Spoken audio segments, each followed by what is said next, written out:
제가 공복혈당 낮춰보면서 느낀 점이 있는데요. 식후혈당은 지난 시간에 알려드린 방법들 적용하면 예쁘게 안정되는 거 쉽게 확인하셨을 겁니다. 그런데 공복혈당은 식후혈당과는 다른 특징이 두 가지가 있는데요. 첫 번째는 시간이 생각보다 오래 걸린다는 겁니다. 두 번째는 식후혈당과 다르게 뭔가 하나로 딱 바로 내려가지 않는다는 겁니다. 그래서 추세를 확인하고 길게 보셔야 하는데요. 그나마 가장 간단하게 뭔가를 먹어서 바로바로 공복혈당을 낮추는 방법이 있긴 한데 이걸 장기적으로 적용하실 때는 반드시 고려해야 할 사항이 두 가지가 있으니 잘 들어주세요. 자기 전에 유기농 사과식초 드시고 주무시면 아침에 조금 낮아진다고 말씀드렸죠. 이 방법이 효과가 있긴 하니까 연구로도 나와 있는데요. 주의할 사항이 첫 번째로 위 건강을 조금 고려해서 하셔야 합니다. 자칫 잘못하다가 위염으로 발전합니다. 그리고 두 번째, 야간료로 수면 중 자주 깨시는 분이 있다면 취침 전에 액체를 섭취할 경우 깊은 잠을 자는데 방해받을 수도 있어 고려해 보셔야 합니다. 저는 장상피하생, 그러니까 위염과 그리고 야간료 이 두 가지 모두 해당되어 취침 전에 이 방법을 사용하지 않습니다. 그래서 이 방법을 사용해 볼 수 있는 분들은 다음과 같습니다. 위장이 튼튼하고 가족 중에 위암이나 장상피하생, 위염이 없는 분들 중에 소변 보려고 자다가 깨서 화장실을 가지 않는 분들이라면 시도해 볼 수 있습니다. 그리고 이것보다 더 간단한 방법이 있는데요. 자기 전에 소주 한두 잔 드시고 알딸알딸하게 주무시면 공복혈당 바로 낮아집니다. 갑자기 지금 눈에 광채가 나면서 집중하시는 분들 계실 건데요. 알코올이 인슐린 민감성을 증가시킨다는 일부 연구도 있고요. 특히 여성이 효과가 더 좋았습니다. 알코올을 섭취하면 우리 몸은 알코올 분해를 업무 우선순위 1순위로 올립니다. 알코올을 분해하려면 NAD+라는 보조인자가 사용됩니다. 그런데 이 NAD+라는 녀석은 우리가 자는 동안 같은 공복에 간에서 포도당을 만들어 혈중으로 내보내는 역할도 함께 수행합니다. 자는 동안에도 몸에서는 에너지원으로 포도당이 필요하니까요.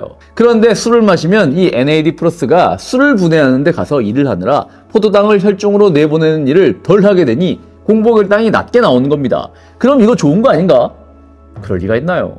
40에서 50대 한국 남성의 음주량과 공복혈당과의 관계입니다. 하루 50g 이상 소주로 3분의 2병입니다. 이 정도 음주를 하는 40대, 50대의 경우 술을 마시지 않는 사람들에 비해 공복혈당 상승이 1.9배나 높았습니다. 술이 단기적으로 공복혈당을 낮추는 것은 맞지만 장기적으로 지속될 경우 오히려 인슐린 저항성을 증가시키고 정교한 센서가 작동해서 세밀하게 혈당을 조절해야 하는 장기인 간 기능이 점점 떨어지면 당연히 공복혈당 조절이 어려워질 것이고요. 알코올이 또 췌장 베타세포 기능을 떨어뜨립니다. 이건 단순히 혈당 조절뿐 아니라 췌장염이나 췌장암까지도 확장될 수 있다 보니 혈당 떨어진다고 술을 드시는 것은 주의하셔야 합니다. 이런 이야기 해주는 채널 오징어 약사 채널밖에 없죠. 아직도 구독하지 않으신 분들 계시다면 어차피 하실 거 지금 해주시면 다음 편 영양제 편까지 놓치지 않으실 수 있습니다. 자, 그럼 본격적으로 공복혈당 낮추는 험난한 모험을 떠날 준비가 되신 분들 먼저 기준점 잡아야겠죠. 그렇다면 여기서 문제를 하나 내보겠습니다.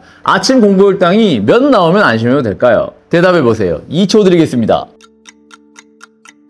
보통 100 이하로 나오는 것을 혈당 건강에 이상이 없다는 지표로 사용하기도 하는데요. 이렇게 하시면 안 됩니다. 일단 아침에 공복혈당 재고 두 자릿수라고 기뻐하셨던 분들이 계시다면 어떡하죠? 제가 찬물을 끼얹는 얘기를 좀 해야 할 것 같습니다. 혈당 수치 기준은 병원에서 피를 뽑아서 검사하는 정맥혈 측정기 기준인데요. 자가혈당 측정기. 이런 측정기로 식후혈당 재면 실제 혈당보다 10% 정도 더 높게 나온다고 말씀드렸었죠. 식후엔 낮춰서 생각하시면 되고요. 반면 공복에는 10% 정도 높여서 계산하셔야 됩니다. 그러니까 이런 혈당기가 공복에는 더 낮게 나옵니다. 만약 아침 공복혈당이 99, 두 자리가 나와서 그래 이 정도면 됐지 라고 안심하셨다면 실제 혈당은 110 정도 된다는 이야기예요.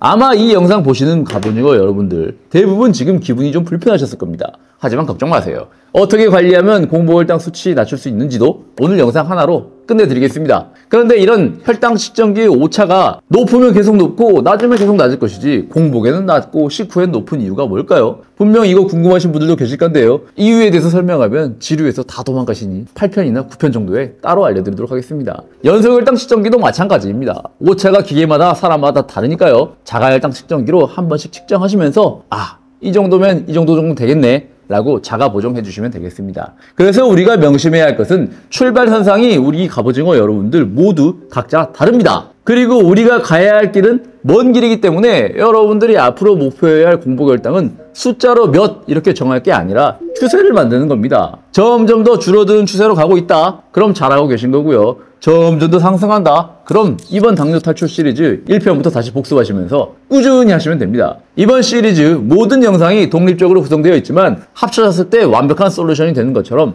우리 몸의 혈당 조절 방식도 마찬가지입니다. 지난 시간에 알려드린 운동과 식습관과 더불어 공복혈당을 조절하는 요소들은 8가지가 있습니다. 8가지라고 하면 많아 보이는데요. 얘들이 서로 연관되어 있기 때문에 크게 5가지만 집중하시면 됩니다.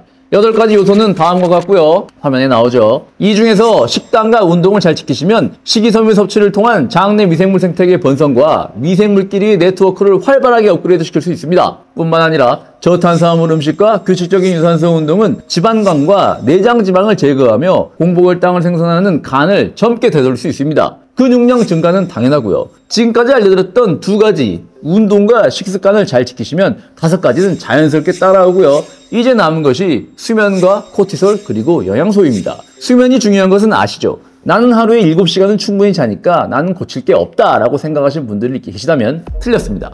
눈 감고 잤다가 눈 떴더니 아침이라고 그 시간이 사라진 게 아니에요. 여러분들은 잠을 자고 있지만 여러분들의 몸은 그 시간에 낮 동안 있었던 손상을 수리하는 수리공 역할을 하고 있습니다. 수리공들이 수리 집중력이 높은 시간대가 있는데요. 그 시간대에 얼마나 집중해서 수리 작업을 했느냐가 중요합니다. 우리가 잘 때 90분 주기로 대여섯 번의 수면 사이클을 겪는다는 말 들어보셨죠? 첫 번째, 두 번째 수면 중 깊은 수면 단계가 우리 몸이 고장난 몸을 고칠 골든타임입니다. 그러니까 잠에 들고 3시간까지가 가장 중요한 시간입니다. 당뇨 전 단계도 아니고 당뇨인도 아니고 건강한 20대 30대 젊은 사람들을 8시간 충분한 수면을 재운 상태에서 깊은 수면 단계에서 발생하는 뇌파인 델타파만 선택적으로 억제시켰습니다. 한마디로 잠은 자긴 자는데 깊은 잠을 못 자게 한 거예요. 단 3일 만에 인슐린 민감성이 25%가 낮아지고 공복혈당 조절 능력은 23%가 낮아졌습니다. 우리는 수면 건강에 대해 평가할 때 몇 시간 자는지로 어림짐작하는데 충분한 시간 잠을 자더라도 잠에 든 초기 3시간 동안 깊은 수면에 들지 못하면 제대로 잔 게 아니라는 거예요. 최선을 다해서 잠에 든 초반 3시간을 지켜야 합니다. 이것에 대한 내용만 영상 한 편이 나오니까요. 이 부분은 이 영상 여기 위에 보이시죠? 여기 클릭하면 나옵니다. 야간뇨 막는 영상인데 공복혈당의 수면 쪽도 이거 보시면 완벽하게 정리되어 있으니 이거 보세요. 원인부터 대응책까지 총 정리했습니다. 조회수가 20만 회 정도 나온 영상인데 잘 만든 영상은 이렇게 많은 분들이 보십니다. 믿고 보세요. 한 편 한 편 최선을 다해서 만들고 있습니다. 구독, 좋아요, 친구들에게 공유하기까지도 부탁드리겠습니다. 감사합니다. 그리고 두 번째로 공복혈당을 낮추는 요소 중에 영양소가 있는데요. 영양소 역시 분량 한 편이 따로 들어가는 이야기라 다음 편, 6편에서 자세하게 풀어드리도록 하겠습니다. 이제 남은 게 바로 코티솔입니다. 사실 이게 잡기 제일 어렵습니다. 그래서 후반부에 배치했으니 집중해서 잘 봐주세요. 코티솔이 공복혈당과 무슨 관련이 있냐면요. 아침에 우리가 잠에서 깨어날 때 혈당이 서서히 올라갑니다. 이게 바로 아침 공복혈당이죠. 그런데 이렇게 아무것도 먹지 않는 새벽에 혈당이 오르는 이유, 바로 그 핵심 역할을 하는 게 코티솔이에요.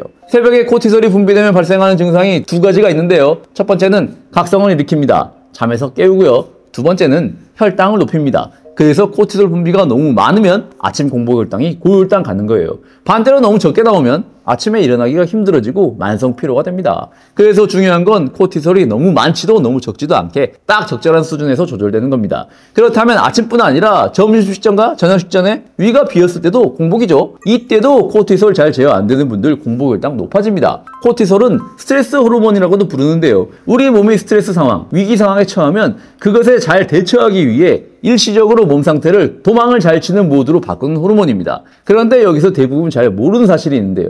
이건 전문가들도 잘 모릅니다. 코티솔은 위기 상황이 닥쳐야 분비되는 게 아니라 위기를 예측만 해도 분비되기 시작한다는 사실입니다. 이미 닥치고 나서 분비되면 늦기 때문인데요. 시간순으로 일어나는 일을 나열하자면 숲속에서 호랑이 비슷한 노란색만 봐도 우리는 위기를 예측하고 그게 호랑이건 아니건 코티솔이 분비되기 시작합니다. 그게 만약 호랑이라면 도망쳐야 하므로 에너지원으로 사용하기 위해 간에 저장된 글리코겐을 포도당으로 분해하여 혈관으로 내보냅니다. 혈당 높아지겠죠. 이렇게 코티솔에 의해 혈관으로 분비된 포도당은 위험이 닥쳤을 때 가장 중요한 장기인 뇌와 심장에서 에너지원으로 사용될지도 모르는 예비용 포도당입니다. 그래서 우리 몸은 근육이 이 예비용 포도당을 사용하지 못하게 근육의 포도당 통로를 닫아버립니다. 혈당 높은 상태로 계속 유지되겠죠. 그리고 만약 노란색이 진짜 호랑이였다. 실제로 위기가 발생했죠. 걸음아 날살려라 하고 달려야겠죠. 빠른 혈액순환과 더 빠른 상황 판단을 위해 혈관에 남아있던 포도당은 뇌와 심장으로 재빠르게 유입됩니다.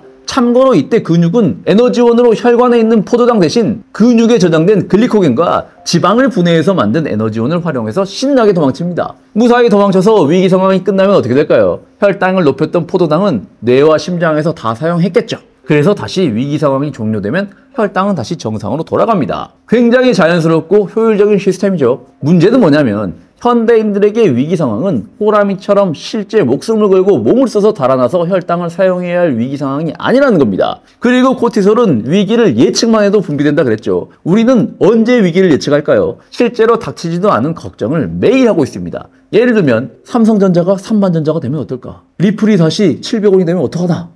오지도 않은 미래를 걱정하며 하루 종일 코티솔을 분비하고 있다는 게 문제입니다. 하루 종일 야금야금 분비된 코티솔로 높아진 혈당은 활동량이 적다면 에너지원으로 사용되지 못하고 혈관에 남아 공복혈당을 높입니다. 그럼 이걸 해결하려면 어떻게 해야 할까요? 옛날 사람들 걸음아 날살려라 하고 달아나면서 몸을 써서 높은 혈당 소모시켰죠. 우리도 마찬가지입니다. 연구 하나 소개시켜 드릴게요. 실험 제목이 유산소 운동, 느린 심호흡 및 마음챙김 명상이 제2형 당뇨병 여성의 코티솔 및 혈당 수치에 미치는 영향입니다. 결론만 알려드리자면 유산소 운동만 해도 코티솔 수치가 20%, 공복혈당 9% 나아졌습니다. 3편에서 알려드린 주 150분 유산소 운동, 그게 정답이에요. 여기서 더 잘하고 싶다? 이 실험에서 실행했던 유산소 운동은 주 3회 한 번에 40분 중등 강도 유산소 운동이었습니다. 여기에 한 번 할 때 명상 10분과 심호흡 10분을 추가했던 실험군의 경우 코티솔 수치 30% 감소, 공복혈당 14% 감소. 명상이 좀 어려워 보이긴 합니다만 이 정도면 시도해 볼 만하지 않나요? 결국 공복혈당도 운동량을 늘리시는 것으로 해결할 수 있습니다.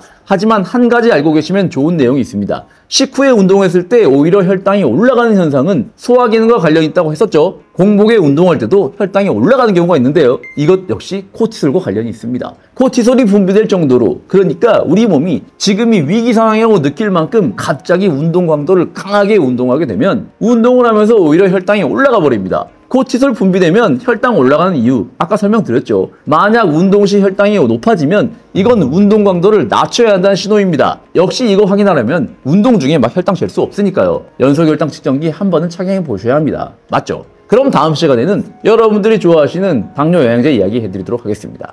다음 시간에 더 건강해져서 만나요.